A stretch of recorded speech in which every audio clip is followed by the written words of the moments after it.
नमस्कार, बहुत बहुत स्वागत आपका अनादि टीवी पर। मैं हूं आपके साथ पारुल। सत्ता का महासंग्राम देख रहे हैं आप। यूपी में बीजेपी और सपा के बीच मुकाबला तो कड़ा है, लेकिन फिलहाल 2 चरणों के चुनाव का जो वोट प्रतिशत है वो दोनों ही दलों को खुश होने की इजाजत तो नहीं देता। इसके बाद भी बीजेपी और कांग्रेस दोनों बड़े ही कॉन्फिडेंट दिखाई दे रहे हैं। बयानों के तो मायने कहीं निकाले जा सकते हैं, लेकिन मंच से गुस्सा और आग बबूला हो जाना और फिर जीत का दम भरना, कहीं ये ओवर कॉन्फिडेंस तो नहीं है। इधर योगी प्रहार करते हैं तो समाजवाद, तमंचावाद, परिवारवाद के साथ कानून व्यवस्था पर सपा को घेरते हैं और सपा प्रमुख अखिलेश यादव बयानों से सत्ता पक्ष को घेरते हुए नजर आते हैं, जीत का दावा करते हुए नजर आते हैं और पुलिस पर भड़कते हुए भी दिखाई देते हैं। तो सवाल तो होंगे कई, जवाब भी देना होगा हमारे माननीय मेहमानों को, लेकिन उससे पहले आप ये रिपोर्ट देखिए।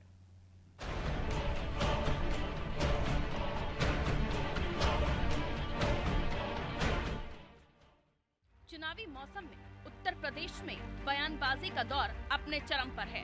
नेता एक दूसरे पर कटाक्ष करते हैं, बदले में जवाब भी मिलता है। शुरू होता है सिलसिला सियासत का। इस बार भी विधानसभा चुनाव से पहले नेता चुनाव को अपने बयानों के साथ मोड़ना चाहते हैं। इसलिए कभी अब्बाजान तो कभी जालीदार टोपी, कभी गर्मी और चर्बी तो कभी जिन्ना तो कभी कुछ और। इसी बीच चुनावी दौर में योगी का एक और बयान सामने आया है, जिसमें योगी ने सपा के समय अपराध की स्थिति को याद दिलाया। 2017 के बाद अपराध कैसे कम हुआ ये भी बताया। गुरुवार को झांसी में जनसभा को संबोधित करते हुए सीएम योगी ने समाजवादी पार्टी को जमकर घेरा। योगी आदित्यनाथ ने कहा कि तमंचावादी जो खुद को समाजवादी कहते हैं, इनकी परिवारवादी सोच है। ये कभी जन कल्याण के बारे में नहीं सोच सकते। सीएम योगी ने साथ ही कहा कि यहाँ परिवारवादी पस्त और दंगावादी संकटग्रस्त हैं। आज कोई राह चलते किसी राहगीर, व्यापारी या किसी बेटी पर तमंचा तानने का दुस्साहस कर पाएगा, लेकिन ये दुस्साहस 2017 के पहले होता था, क्योंकि नाम समाजवादी, काम तमंचावादी और सोच परिवारवादी थी। उनसे आप कोई उम्मीद नहीं कर सकते। आपको विकास और सुशासन के साथ साथ सुरक्षा वाली सरकार चाहिए या दंगा कराने वाली, माफियाओं को प्रश्रय देने वाली, अराजकता पैदा करने वाली सरकार? दंगा मुक्त सरकार, यही भाजपा का संकल्प है। भय मुक्त सरकार, ये भारतीय जनता पार्टी का संकल्प है। हर बेटी को सुरक्षा, हर व्यापारी को सुरक्षा देने वाली सरकार, सबका सम्मान, सबके स्वावलंबन के लिए कार्य करने वाली सरकार, और ये करेगी केवल भारतीय जनता पार्टी। भारतीय जनता पार्टी, भाइयों बहनों, एक हाथ में विकास की छड़ी और दूसरे हाथ पे बुलडोजर का स्टीयरिंग, ये दोनों साथ साथ चल रहे हैं, तब प्रदेश विकास पर तेजी के साथ आगे बढ़ रहा है। वहीं अखिलेश यादव ने कहा, पहले और दूसरे चरण में सबको पता लग गया है कि सपा और गठबंधन का सैकड़ा पूरा हो गया है। तीसरे और चौथे फेज तक सपा की सरकार भी बन जाएगी। 7वां चरण आते आते बीजेपी के दफ्तर और बूथों पर सन्नाटा पसर जाएगा। पहला दूसरा चरण आपके पड़ोस में वोट पड़ा था, अब तो आपको पता लग गया होगा कि 2 चरणों में गठबंधन ने शतक मार दिया है और तीसरे चौथे तक गठबंधन की सरकार बन जाएगी। इन सब के बीच एक वीडियो भी सोशल मीडिया पर वायरल हो रहा है, जो कन्नौज से सामने आया है, जिसमें अखिलेश पुलिस के कुछ अधिकारियों पर आग बबूला हो गए। किस तरह से पुलिस का अपमान करते हुए अखिलेश नजर आ रहे हैं, जरा देखिए। पुलिस वालों, पुलिस पुलिस पुलिस पुलिस वालों, क्यों कर रहे हो ये तमाशा? तुमसे ज्यादा बदतमीज कुछ नहीं हो सकता, क्यों ऐसा कर रहे हो भाई? जीत का सेहरा पहनने का सपना देख रहे अखिलेश यादव जहां दम भर रहे हैं जीत का, वहीं उनका ये वीडियो कानून व्यवस्था पर उनकी सोच का एक ट्रेलर कहा जा सकता है। ऐसे में योगी आदित्यनाथ के तमाम आरोप, जिसमें माफिया राज से लेकर समाजवाद, तमंचावाद, अपराध शामिल हैं, ये कितने सही हैं, कितने गलत, ये जनता के विवेक पर छोड़ा जाए तो बेहतर है। ब्यूरो रिपोर्ट, अनादि टीवी।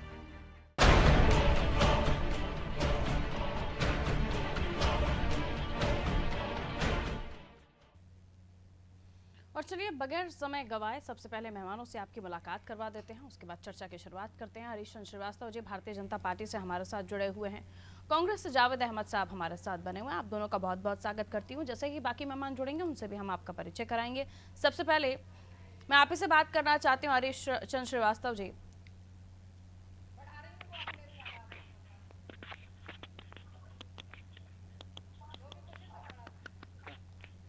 हरीश चंद्र श्रीवास्तव जी का फ्रेम सेट नहीं हो पा रहा है शायद। ठीक है, आप दिख रहे हैं हमें हरीश चंद्र श्रीवास्तव जी? आप दिख रहे हैं हमें? मुझे ये समझाइए, परिवारवाद, समाजवाद, इन तमाम चीज़ों को चुनावी समय में इन तमाम बातों को लेकर आना, ये इससे वोट दिलाते हैं क्या? ये तमाम जो लफ्ज़ हैं इस्तेमाल किए जाते हैं, ये वोट लेकर आते हैं क्या? देखिए, जो असलियत है, जो सच्चाई है, उससे तो आप नहीं मुंह मोड़ सकते। आखिर ये सच्चाई है कि नहीं है? समाजवाद के नाम पे एक परिवार की सत्ता चलती है, ये समाजवाद है क्या? माननीय प्रधानमंत्री जी ने कई समाजवादी लीडर्स के नाम दिए थे। आचार्य नरेंद्र जी हुए, राम मनोहर लोहिया जी हुए, मधुलिमई, बहुत सारे लोग समाजवादी रहे, सुरेंद्र मोहन जी हुए, ये लोग भी समाजवादी थे। जॉर्ज फर्नांडिस जी समाजवादी थे। लेकिन ये समाजवाद का तो एक नया रूप था। एक परिवार के ही 30-35-40 लोग देश में विभिन्न, सबकी नुमाइंदगी होनी चाहिए। सभी समाज के सभी वर्ग जात के लोगों को सम्मान मिलना चाहिए। ऐसे तो नहीं होना चाहिए कि उन सब, लोकतंत्र का असली मायने यही है कि सबकी निर्णय में भागीदारी हो, सबको प्रतिनिधित्व हो। तो ये जो मुद्दे हैं, ये कोई ऐसे मुद्दे तो नहीं है कि जो जनता से रिलेटेड ना हो। अगर कानून व्यवस्था का मुद्दा अभी आप ही आज ही फुटेज दिखा रही थी आप निर्माण के पब्लिक मीटिंग, जो उत्तर प्रदेश के संबंधित मुख्यमंत्री रहे 5 साल, पढ़ाई लिखाई किए हैं, और वो इस तरह से मंच से जो बोल रहे थे, वो क्या ये नहीं दिखाता कि समाजवादी पार्टी के लिए जो यूएसपी है, कि समाजवादी पार्टी जब आती है तो अराजकता पूरे प्रदेश में बढ़ जाती है, तो उसका क्या संकेत नहीं देती? और जब अपराधियों को हम शामिल करेंगे पार्टी में, उसके परिवार को वोट टिकट देंगे, क्या आपके पास पार्टी कार्यकर्ता नहीं है? उन्हीं तक, इन्हीं लोगों तक पार्टी सीमित है।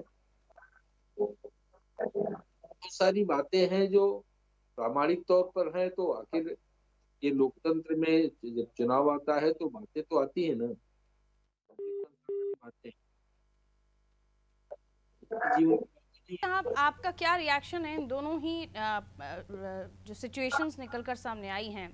एक तरफ अखिलेश यादव पुलिस को डांटते हुए उनसे किस तरह से बात कर रहे हैं, वो भी एक वीडियो निकलकर सामने आया है जहां वो अपनी जीत का दावा भी कर रहे हैं।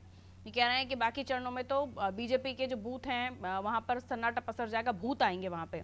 और दूसरी तरफ भारतीय जनता पार्टी, जहां वो अखिलेश जी या फिर सपा को याद दिला रहे हैं कि किस तरह से समाजवाद, तमंचावाद, परिवारवाद अभी भी हावी है पार्टी के ऊपर। देखिए, मेरा मानना और कहना सिर्फ इतना है कि लोकतंत्र में जनता जनार्दन तय करता है, को कमान सौंपेंगे, किसको कुर्सी देंगे, किसको नहीं देंगे, और इसका फैसला 10 मार्च को आने वाला। अगर श्रीमान अखिलेश जी अभी से उन्होंने तय कर दिया कि उनकी सरकार आ गई और वो भविष्य वक्ता के रूप में कह रहे हैं, या इतने अभी से इतने अहंकार आ गए हैं, ठीक है। जावेद साहब आपका क्या कहना है इन दोनों घटनाओं पर? आ रही हूँ अभी सर आपके पास, हरीश सर। नहीं, देखिए, हमारी पार्टी एक अलग दिशा में काम कर रही है। व्यवस्था परिवर्तन के लिए आदरणीय प्रियंका गांधी जी अग्रसर है।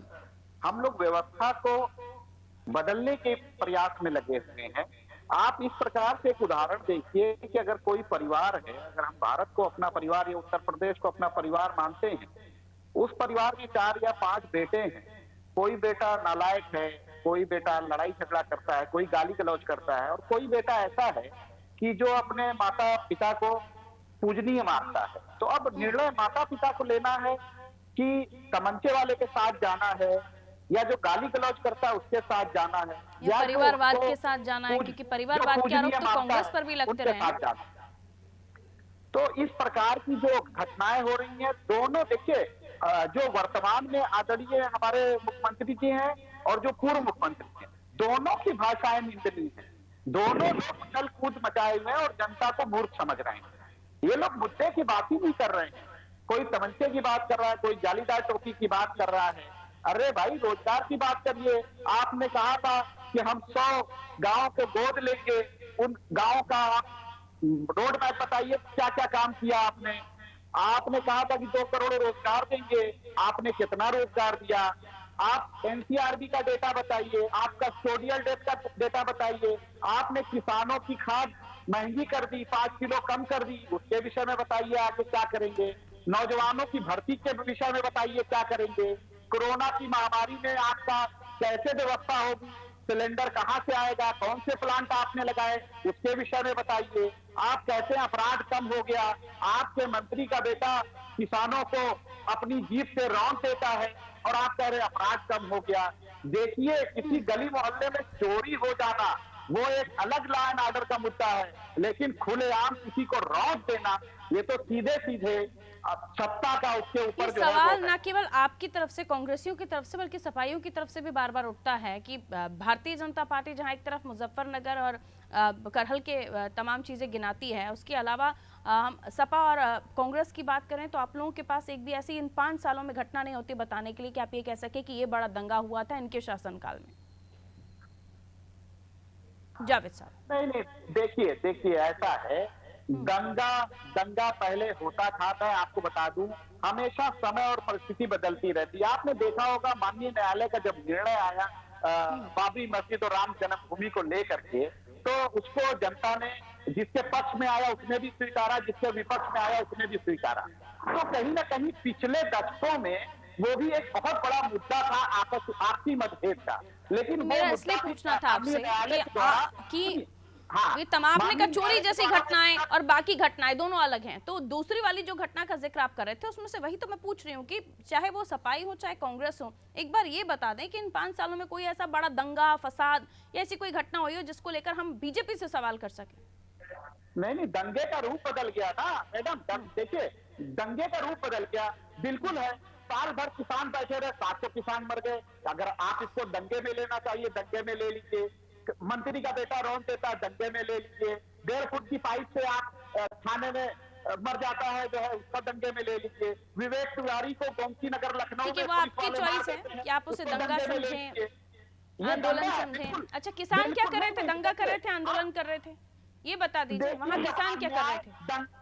दंगे का मतलब क्या है? दंगे का मतलब यह है ताकतवर ने अपनी ताकत का दुरुपयोग किया और मजलूमों के ऊपर जो है अत्याचार किया। ये भी तो शोषण है। इससे बड़ा दंगा क्या होगा कि महाराष्ट्र से मजदूर बिहार तक पैदल अभी परिभाषा भारतीय जनता पार्टी के आते आते दंगे की बदल गई है। ठीक है, समझ गए। नहीं है, परिभाषा बदलती रहती है समय के साथ साथ। समय के साथ साथ दंगों की परिभाषा, क्राइम की परिभाषा ही बदल देते हैं हमारे माननीय राजनेता। ठीक है, मैं आ रही हूँ आपके पास।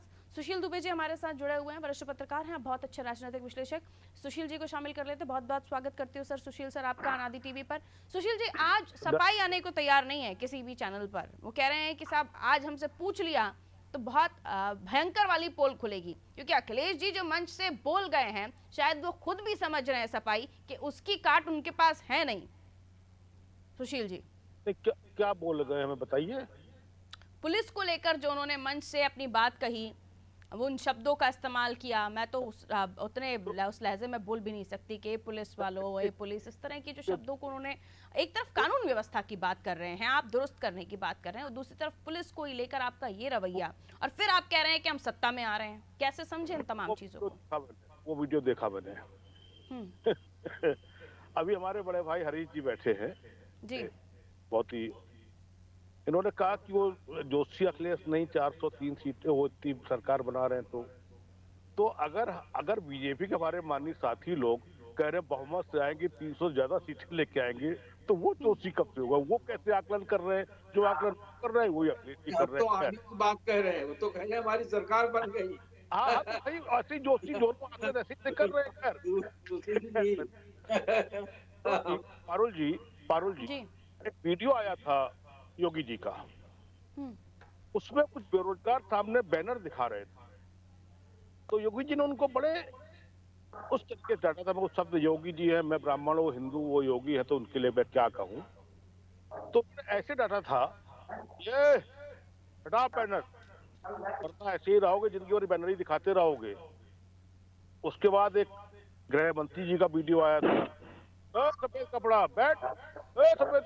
इस टाइप के एक नहीं कितने वीडियो आए हैं जिसमें इन्होंने, अच्छा अखिलेश ने अगर ये कह दिया पुलिस पुलिस फला कह दिया तो इतनी हाय हाय मच गई कि सफाई डर के मारे भाग रहे हैं, पता नहीं भाग रहे हैं क्या कर रहे हैं। तो सफाई लेकिन क्यों मैं नहीं कह आया? रहा हूँ सफाई शामिल नहीं हो रहे। हमने नदीम जी को कॉल किया था, नदीम जी हमारे साथ गेस्ट में शामिल होने वाले थे, वो आए नहीं, एंड टाइम पर मना किया।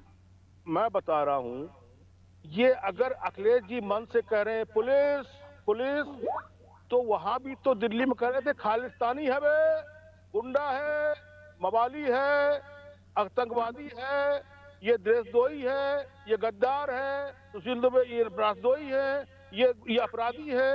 तो भाषा बस समय स्थितियां काल बदला है ना। ये मंच में थे, जोश में आ गए। और एक चीज और बता दूं आपको, जो गांव की राजनीति होती है, आज जहां चुनाव कल होने वाले हैं वो यादव बेल्ट है, वहां की भाषा एक आपका वो सेट हो जाए दरोगा, और एक आपका सेट हो जाए जो राशन बांटता है, तो पूरी राजनीति हो जाती है वहां पर। अखिलेश जी तो पूरे प्रदेश में अपना सपना देख रहे हैं मुख्यमंत्री बनने का, जो लगभग वर्ष आ ही चुका सामने सामने, अब जो बने जिसकी मुकद्दर हो। तो वो कह गए पुलिस जी, तो इसमें क्या उन्होंने कह दिया, ऐसी कौन सी बात कह दी कि पुलिस जी, अरे भाई पुलिस तो 90 डिग्री कोण पे जो मुख्यमंत्री होता है उसके दरवाजे बैठती है 90 डिग्री पे, और ये योगी जी के यहाँ दरवाजे पे बैठी, और हरीश जी हमारे मुख्यमंत्री बन जाएंगे, इनके दरवाजे पे 90 डिग्री बैठेगी। हम तो खैर अब हमारा तो समय चला गया। तो अगर अखिलेश जी ने कह दिया तो उसमें ऐसी कौन सी बात आ गई? हमसे आप छोटे हैं। चले अरे आप कांग्रेस के ठीक है सुशील जी, आपका अपना ये विचार है, आप वरिष्ठ पत्रकार हैं, मैं आपकी तहे दिल से रिस्पेक्ट करती हूँ, इज्जत करती हूँ, लेकिन इस चीज को अपमानजनक भी माना जा रहा है, क्योंकि ना वो किसान थे, ना वो आंदोलनकारी थे, वो पुलिस थे जो वहाँ व्यवस्था को संभाल रहे थे, और वहाँ उनसे ये बदतमीजी तुम्हारी नहीं चलेगी, इन तरह के शब्दों का इस्तेमाल होना। मुझे लगता है अगर आप भी वहां पर होते, अगर आप किसी भी मंच पर बात कर रहे होते और आपके सामने कोई भी होता, तो आप भी उसी एरिया पर फिलहाल बैठे हुए हैं, तो इस तरह की भाषा का इस्तेमाल कोई भी नहीं करता। पारुल जी, इन्हीं अखिलेश यादव के सामने प्रदेश के एक बड़े आईपीएस जो आज एडीजी के लेवल पे है, घुटनों बैठे, बैठे आईपीएस स्टार लगाए, कैप लगाए, और वो ऐसे बैठे हैं, और वो बिल्कुल ऐसे लग रहा है जैसे कोई जमीन पे बैठा हो लगभग। तो जब पुलिस जी, आईपीएस, एडीजी, उस समय एसएसपी थे, वो आईजी थे, कहीं उसी जिले में उस जिले में जी गए थे। यानी आपका मानना है कि ये खुद पुलिस ने अपने लिए एक छवि बनाई है जो उन्हें आज रिसीव करना पड़ रहा है, उन्हें आज सुनना पड़ रहा है। पुलिस जी अपनी पूरी ऐसी छवि बना के बैठी हुई है, वरना किसी की हिम्मत है? किसी की हिम्मत नहीं। पुलिस एक रात में दरोगा वो खड़खड़ा दे सिपाही में घर में, तो आदमी को अटैक पड़ने लगता है। पुलिस वो शब्द है, पुलिस वो वर्दी है, आज पुलिस का भोकाल वो है।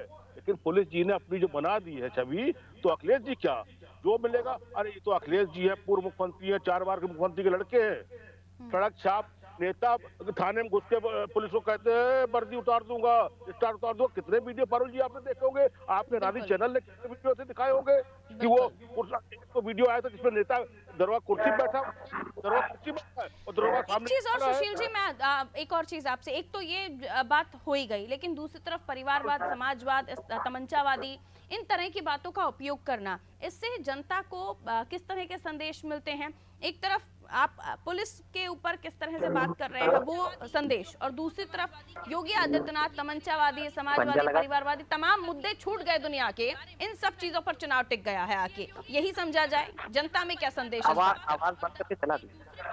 जो पारुल जी, जो नेता तमंचावादी, अपराधी, हत्यारे, फला धमाका, क्रिमिनल, मैं उनकी आपके चैनल से घोर निंदा करता हूँ। उत्तर प्रदेश को चाहिए विकास, उत्तर प्रदेश चाहिए रोटी, उत्तर प्रदेश को भांग गांजा नहीं चाहिए, दारू नहीं चाहिए, उत्तर प्रदेश के लड़कों को चाहिए भविष्य, अपना मुस्तकबिल चाहिए। मैं आपके इस महत्वपूर्ण चैनल से बता रहा हूँ। आप बताइए, बनारस में गाली गलौज होती है एक नेता के साथ, उसमें जय श्री राम के नारे लगते हैं, गाली गलौज होती है। सुशील जी, लेकिन क्या जिन्ना चाहिए क्या? उनकी आप निंदा नहीं करेंगे? आप जिन्ना चाहिए क्या उत्तर प्रदेश को? पाकिस्तान ले आओगे, हरदोई में जिन्ना की माला जप रहे थे। अरे आप विकास के बताइए कि जिन्ना कौन सी इतिहास की पाठशाला पढ़ा रहे थे वो हरदोई में? हरीश जी, जिन्ना की माला जपने लगे। आदरणीय हरीश जी, क्यों नहीं, आदरणीय हरीश जी, क्यों नहीं आपकी सरकार नेता ने कहा कि योगी जी के 5 साल के उस पे हम काम पे मांगेंगे और योगी जी ही मुख्यमंत्री होंगे? क्यों नहीं कहा गया? पहले दिन ये कहना चाहिए था प्रशासन मोदी को, साथी को, यही सीएम और काम पे वोट मांग कहा गया।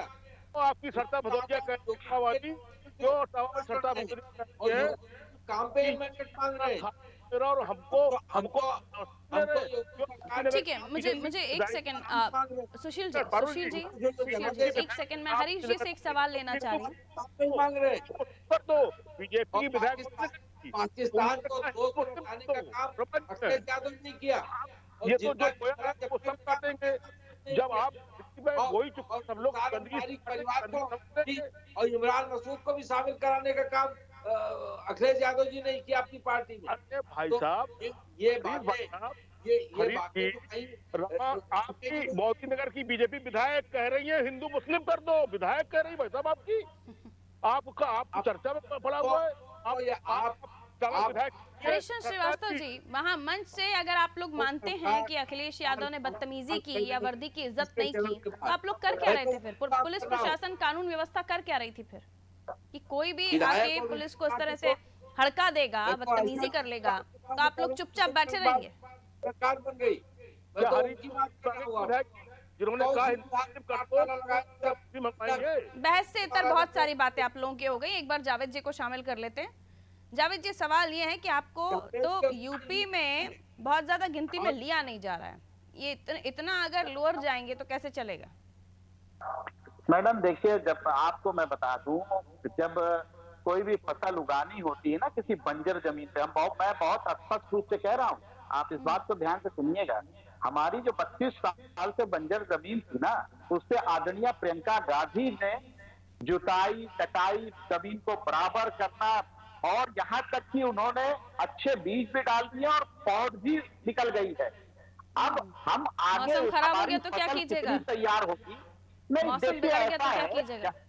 नहीं, जनता एजुकेट हो रही है, वो जनता नहीं है। मैं आपको बता दूं, पिछले दशकों में क्या है, पिछले दशकों में हमारे रोजगार भी अच्छे थे और हमारी आर्थिक स्थिति भी देश की अच्छी थी ना।